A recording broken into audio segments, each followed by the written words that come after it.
Nate Silver believes that voters in West Virginia actually want to get price gouged for pharmaceutical drugs, and they actually enjoy not having the safety and security of things like paid family leave.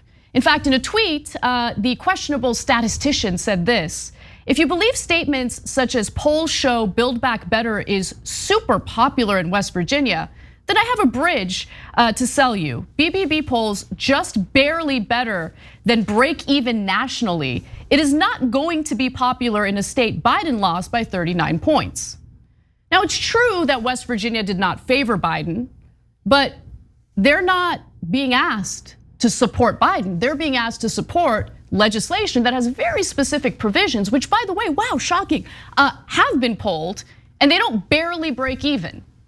So I wanna get to those details in a moment, but before I do, I just wanna note that Nate Silver is the exact type of person who not only gets a lot of polls wrong himself, by the way, but seems to really wanna preserve the status quo. So for instance, organized workers in West Virginia actually love the legislation. Coal Miners Union urges Manchin to reconsider opposition to Biden plan. Who is against the Build Back Better agenda? West Virginia Chamber of Commerce supports Manchin's rejection of Build Back Better. Oh wow, what a shocker.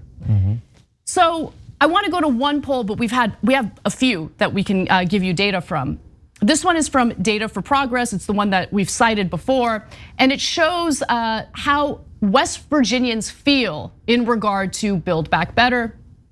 And wow, what a shocker. So even with all those Republican voters in West Virginia, 57% of likely voters support the legislation.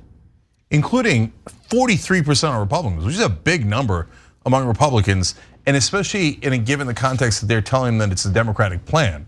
Now, as we're gonna show you when you get into the specific provisions, it is far, far more popular. And if you're wondering, hey, I don't get it, well, how could the provisions in the bill be really popular and then the overall bill is slightly less popular, okay? Well, there's a good reason for that. It's called marketing. And so the Republicans say, oh, it's terrible. Oh, I can't believe it. It's the worst. Then Manchin and Sinema and other corporate Democrats come and go, oh, it's too expensive. It's just gonna create the deficit, inflation. It's terrible, right? And then mainstream media comes and goes, oh, it's too big. How are you gonna pay for that? How are you gonna pay for it? It's way too big, way too big. It's terrible, right? And then right-wing media, of course, bashes the living crap out of it. And then Democratic leadership comes in and says, nothing. Nothing at all, right? So that's every once in a while, these pundits, right?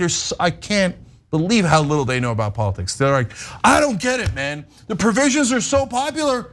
I'm not just talking about Build Back Better. This happens in almost every bill. But when you say Obamacare, it becomes less popular. Isn't that weird? No, it's not weird. It's marketing. People don't know the details of each bill. When you ask them the details, they love it.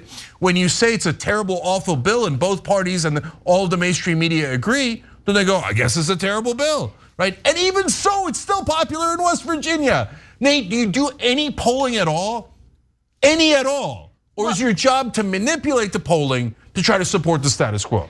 Well, we'll get to Nate Silver's political instincts in just a moment, but I want to stick to the polls for now and give you the popularity of the specific provisions that are included in the legislation.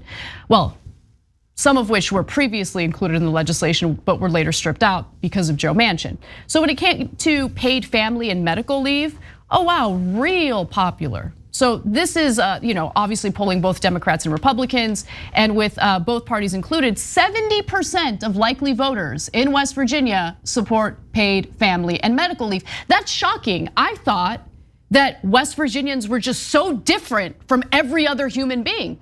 I thought that they loved the idea of not having that protection if they, had a new baby in the family or needed to take some time off because someone was sick in the family. But wow, it turns out that they're just like us. West Virginians just like us. Let's give you more. Childcare. 66% of likely West Virginia voters favor that provision. Help with childcare, financial help with childcare. I want to go to expanded child tax credits. What a shocker, 61% of likely voters are also in support of that, as are 59% of voters in favor of the universal pre-K that is part of the Build Back Better agenda as well. Now let's go back to the child tax credit, because that is real popular. all throughout the country, but also, of course, with West Virginia voters. This is a different poll, okay? So I found a separate poll that asked voters about that particular provision. Here's what they found. This is from Parents Together Action. They represent 2.5 million families across the country. Parents overwhelmingly, 86% reported that the monthly payments have made a huge difference for their families, and 88% said they made them less anxious about their finances. Less than 4% of respondents said the payments don't make much of a difference. Again, this is West Virginia specifically. And here's what the respondents said would likely happen if the child tax credit program ended. And by the way, the last payment was made last week. It's done. Unless Build Back Better passes with this provision, the child tax credit is over. 30% said that they would no longer be able to afford their rent/mortgage. 27% said that they would need to start spending their savings just to meet their family's most basic needs. And 26% said they wouldn't be able to buy enough food. But Nate Silver believes that since West Virginia didn't support Biden in the general election, they must love not having any support from the federal government that would materially improve their lives, because that's the big brain action happening at 538. So there's a lot of people who do polling. You could wonder, hey, how did Nate Silver get famous in the first place? Now you could say, hey, listen, he did a better job than the rest of the mainstream media in polling past elections like 2012, right? And there's some truth to that, and we've covered that in the past. But the other reason why Nate Silver was picked out of the obscurity of all the different pollsters is because he fit a narrative that mainstream media liked, okay? So, hey, take each poll and tell everyone how progressive positions are unpopular despite what the polling say. Okay, ignore 9 out of 10 polls that say one thing. Like, hey, for example, in this case, not a policy position, but a candidate, Bernie Sanders. Tons of polls in 2016 had him performing better against Donald Trump than Hillary Clinton did. And Nate Silver would take one that where he didn't and go, that's the one. And then he would be brought onto Morning Joe and celebrated and etc. And he's in a sense paid to ignore polls he doesn't like, and the mainstream media doesn't like, and corporate rule doesn't like. So in this case, though, it's deeply embarrassing. Almost all of the polling is against him. And then they go around saying, well, I mean, paid family leave only polls at 70% in West Virginia. How could we possibly pressure Manchin into it? Barely breaks even, barely breaks even. And he says he's got a bridge to sell us. Are you insane? Do you do any actual data at all anymore? Or is it just, oh, well, I mean, Republicans and corporate Democrats are awesome. Who cares about the goddamn polling? That's what Nate Silver has devolved into. I'll give you one more that Anna didn't give you. So negotiating drug prices through Medicare. Polls at 83% in Virginia. What part of that is unpopular? So, all right, give me the goddamn bridge, Nate. Give me the goddamn bridge. Those are the polls. You, on the other hand, what was his tweet?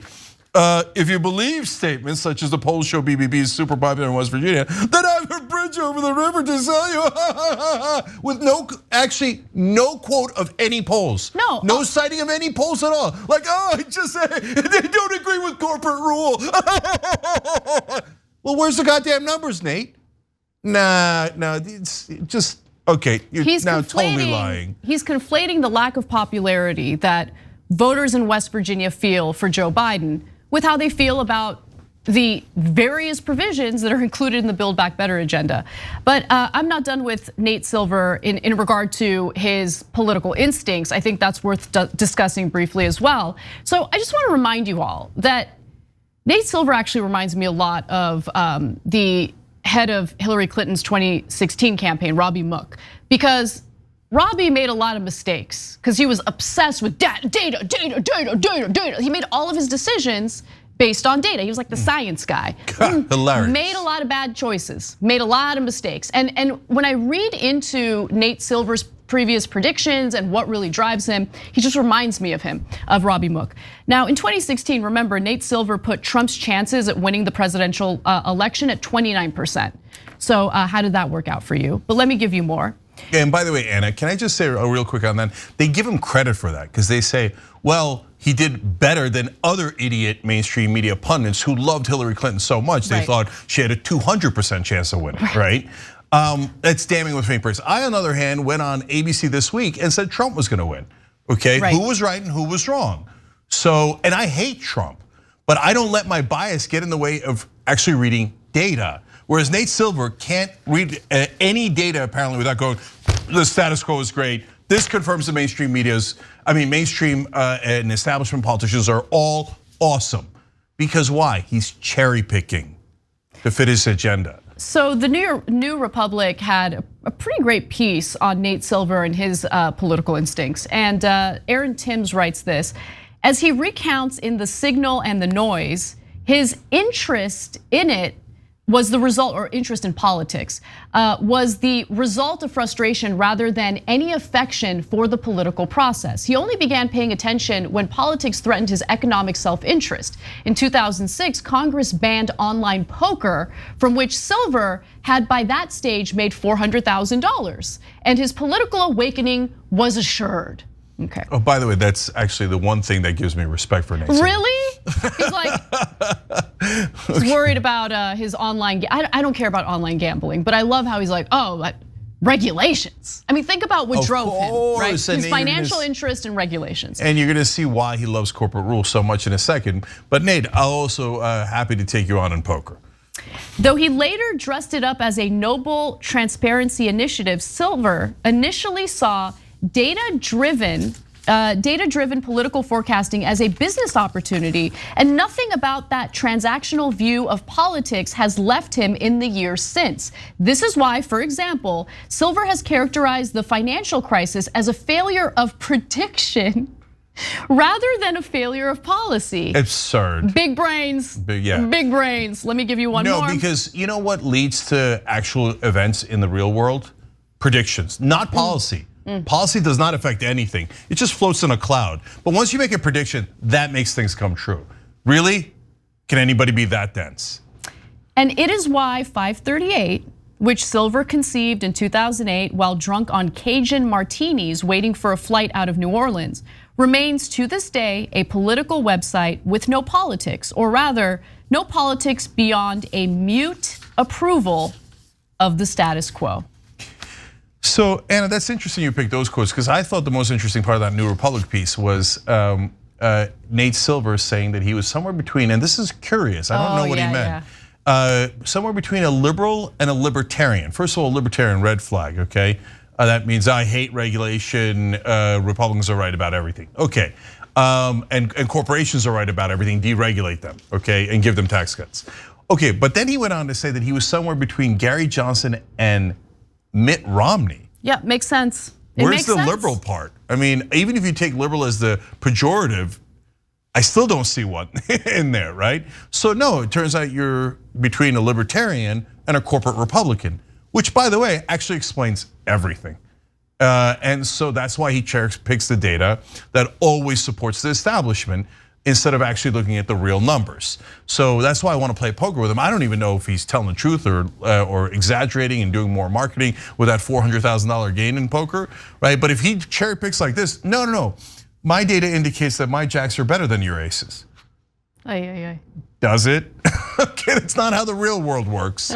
And that's apparently he has great trouble reading numbers. But guys, I just want to say, it's not just about Nate Silver. Mainstream media is amazing. Jonathan Chait wrote, and he's super respected in Washington circles, wrote that Manchin's feelings were hurt through this whole process. Aww. And that's why he voted against the Build Back Better, or killed it. They didn't get to a vote yet. And he views that as perfectly normal. Even if it was true, the feelings of someone in the elite is way more important than what all of his voters want. 30% of them can't pay the rent or mortgage? Who cares? The feelings of an elite have been violated in Tim Pool's basement. No, okay, that's another reference. Anyway, so guys, think about how absurd that is. And then you know what his suggestion was to fix it? He said Biden should apologize to Manchin. I can't. Yeah. I wish you hadn't told me that. Thanks for watching The Young Turks, really appreciate it. Another way to show support is through YouTube memberships.